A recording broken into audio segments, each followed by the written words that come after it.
Hi, this is Mrs. Molcho with a math video for Math 8, Week 11, Thursday, June 11th. This is a volume review, Chapter 8 summary. So let's review how to find the volume of various three-dimensional figures. So first, the volume of a cylinder is the base area times the height. And because the base of a cylinder is a circle, the volume formula is pi r squared h, where r is the radius, h is the height, and pi is approximately 3.14. Next, we have a cone. A cone has the third of the volume of a cylinder with the same radius and height. So the formula for the volume of a cone is pi r squared h divided by 3, or 1/3 pi r squared h.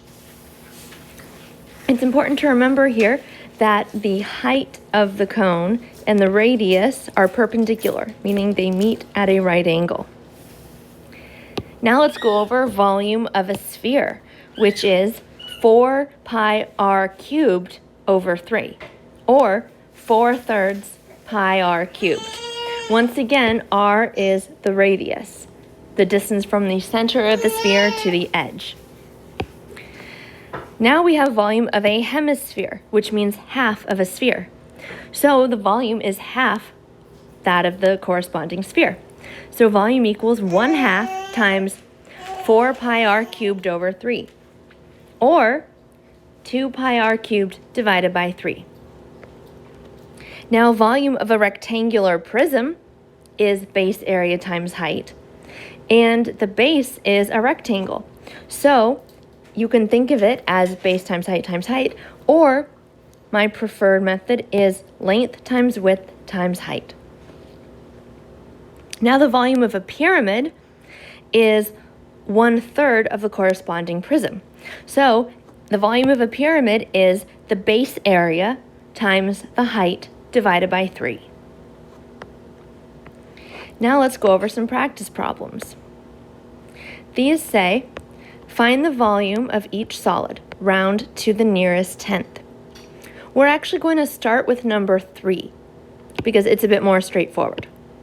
Number 3, can you tell what shape it is?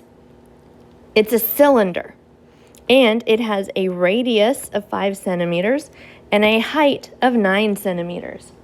So the formula for volume of a cylinder is pi r squared h. So let's put in some numbers for the variables. The volume equals pi times 5 squared times 9. Now we have to do exponents before multiplying. So volume equals pi times 25 times 9. And when you multiply that out, you can either use the pi button on your calculator or you can approximate using 3.14. You're going to get a volume of approximately 706.9 centimeters cubed.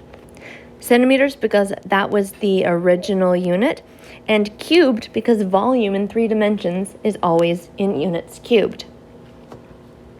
Now let's look at number 1. Number 1 is also a cylinder, but it is different because in this case we are given the diameter and the height instead of the radius and the height. The diameter is 20 centimeters. The height is 11 centimeters. So first we have to get the radius. The radius is the diameter divided by 2. So it's 20 centimeters divided by 2, which is 10 centimeters. Now you can put this into your formula and you should be able to solve it in the way that you did the other one. Now let's look at number 4. Number 4, what type of shape is it? It is a cone. It has one circular base and it comes up to a point. The measurements we're given are this radius here is 1.1 meter, and the height of the cone is 2.9 meters. You'll notice the height is perpendicular to the radius. They meet at that right angle. So now the formula for volume of a cone is pi r squared h over 3.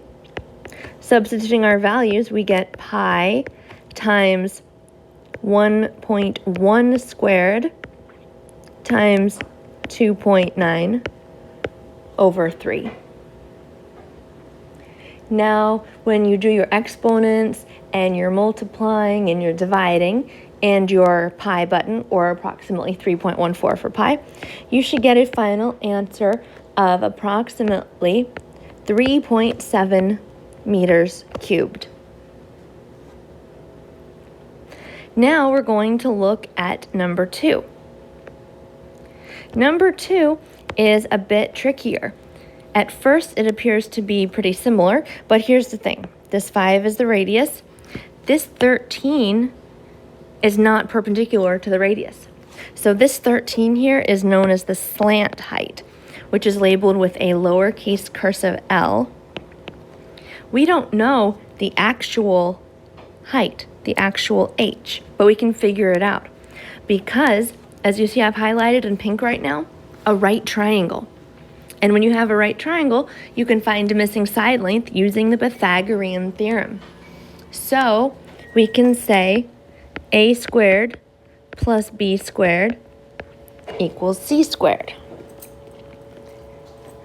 A and b are the legs, and c is the hypotenuse. So it doesn't matter if you treat 5 as a and h as b or the other way around, but c has to be 13. It is the hypotenuse because it's the longest side, and it is the only one that is across from and not touching the right angle. So we put in our values. We get h squared plus 5 squared equals 13 squared. So h squared plus 25 equals 169. We subtract 25 from both sides. H squared equals 144. Now we take the square root of both sides. H equals 12. So the height of this cone is 12 feet.